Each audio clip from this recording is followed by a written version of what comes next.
गुरु का ज्ञान बाई के चैनल में आपका हार्दिक स्वागत है। आज के इस क्वेश्चंस के सीरीज में हम डिस्कस करेंगे संसद के बारे में। संसद क्या है, संसद में क्या क्या होते हैं, संसद किससे मिलकर बना होता है, इस चीज़ के बारे में, जो कि महत्वपूर्ण क्वेश्चनों की श्रृंखला है। इसमें अनावश्यक क्वेश्चंस की श्रृंखला नहीं है, महत्वपूर्ण क्वेश्चंस हैं। तो चलते हैं क्वेश्चंस की तरफ।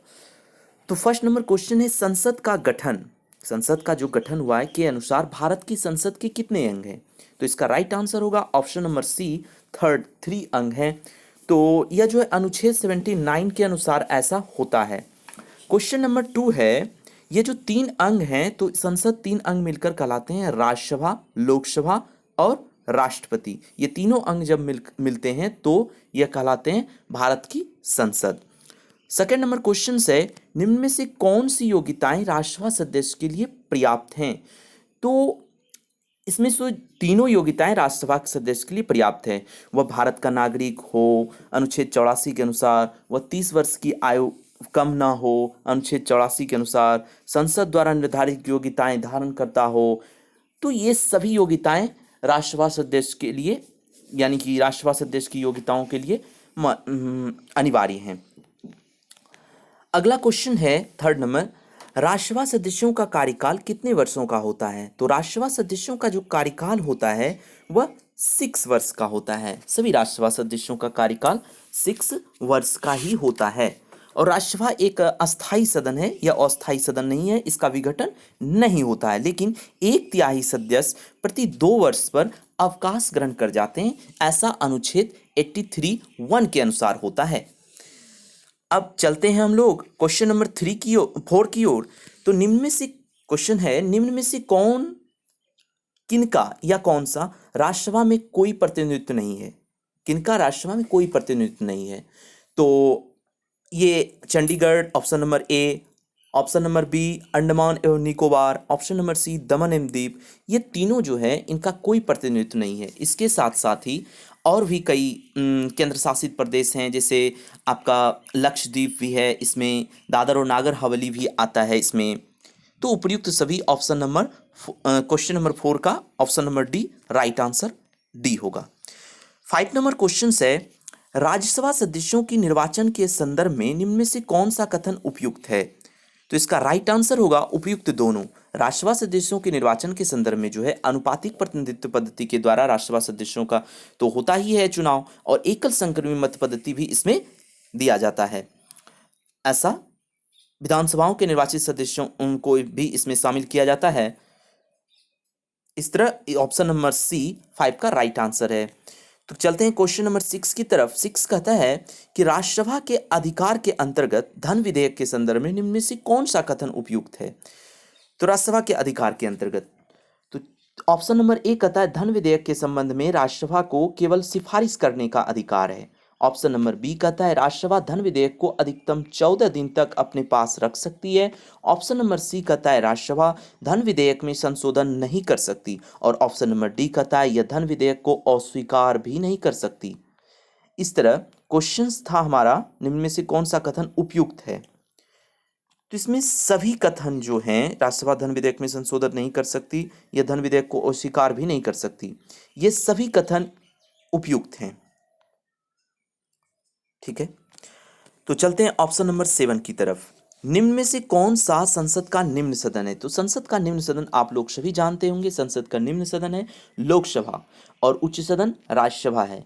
और संसद तो मिलकर बने होते हैं, लोकसभा, राज्यसभा और राष्ट्रपति से मिलकर बनाता है। ऑप्शन क्वेश्चन नंबर 1 का यही था क्वेश्चन।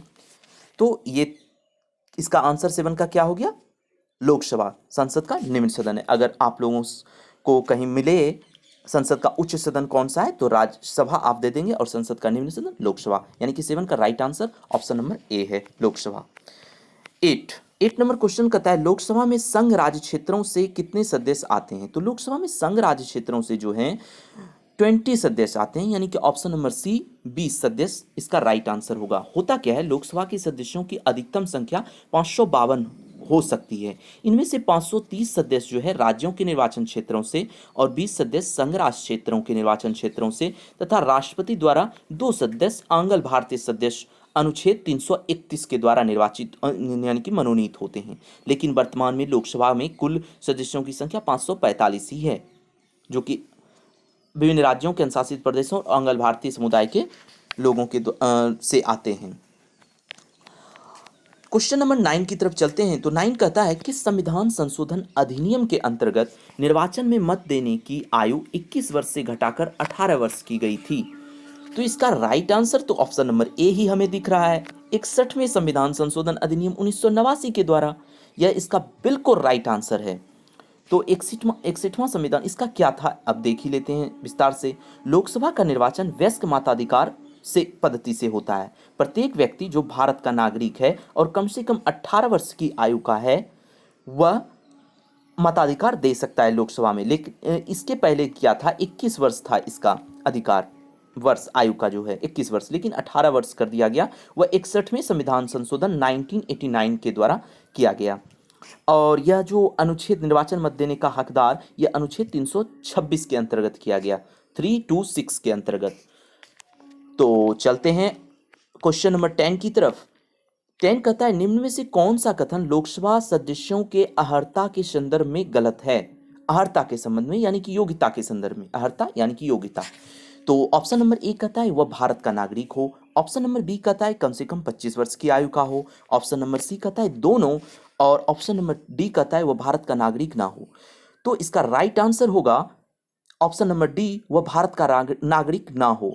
इनमें आप लोग कंफ्यूज हो सकते हैं, इनमें क्वेश्चन से गलत है, इसीलिए ऑप्शन नंबर डी हुआ। ये ऑप्शन नंबर ए और बी दोनों राइट आंसर हैं लोकसभा के अहर्ता, सदस्यों के अहर्ता के संदर्भ में यानी कि योग्यता के संदर्भ में। लेकिन इसका राइट आंसर 10 का क्या हो गया, ऑप्शन नंबर डी, वो भारत का नागरिक ना हो। वो भारत का नागरिक नहीं होगा तो वह कभी भी लोकसभा सदस्य के लिए अहर्ताएं प्राप्त नहीं कर सकता। और कुछ जान लेते हैं इंपॉर्टेंट पॉइंट इस अहर्ताओं के बारे में।